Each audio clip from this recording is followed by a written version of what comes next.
روح نکلنے کا وقت یعنی عالم نزع۔ قرآن کریم میں اللہ تعالیٰ بیان فرماتا ہے، جب روح سارے بدن سے کھینچ کر پسلی کی ہڈی میں آ کر اٹک جائے گی اور لوگ کہیں گے کہ ہے کوئی جھاڑ پھونک کرنے والا، کوئی دوا دارو کرنے والا، حالانکہ مرنے والا تو سمجھ جاتا ہے کہ اب جدائی کا وقت آ گیا ہے۔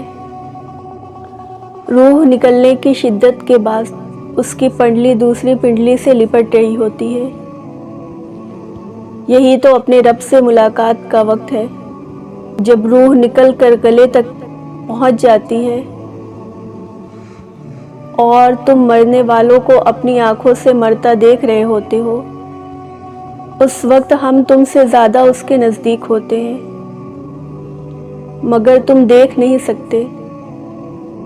اگر تم اپنے قول میں سچے ہو کہ تمہیں جزا و سزا کچھ نہیں ملنے والی،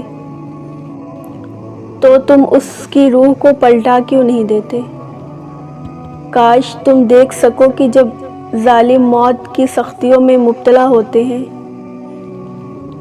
اور فرشتے عذاب کے لیے اپنے ہاتھ بڑھائے ہوئے کہتے ہیں کہ لاؤ نکالو اپنی جانیں۔ رحمت العالمین صلی اللہ علیہ وسلم نے موت کو اس انتہائی ہولناک مرحلے سے نپٹنے کا نہایت آسان نسخہ بیان فرمایا ہے۔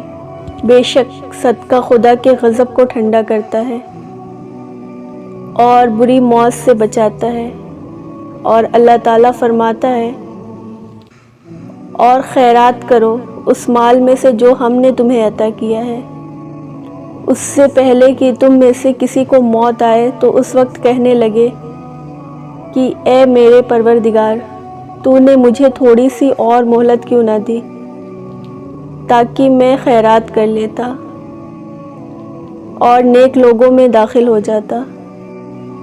اور جب کسی کو موت آ جاتی ہے تو اللہ اس کو ہرگز مہلت نہیں دیتا، اور جو کچھ تم کرتے ہو اللہ اس سے خبردار ہے۔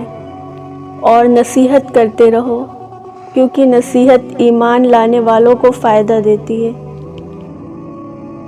اپنے آنسوؤں کے لیے کسی کا کندھا تلاش نہیں کرتے، ایسے بھرم کھو جایا کرتا ہے۔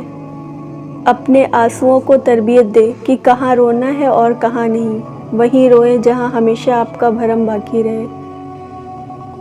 اور بے شک میرا اللہ ہی بھرم رکھنے والا ہے۔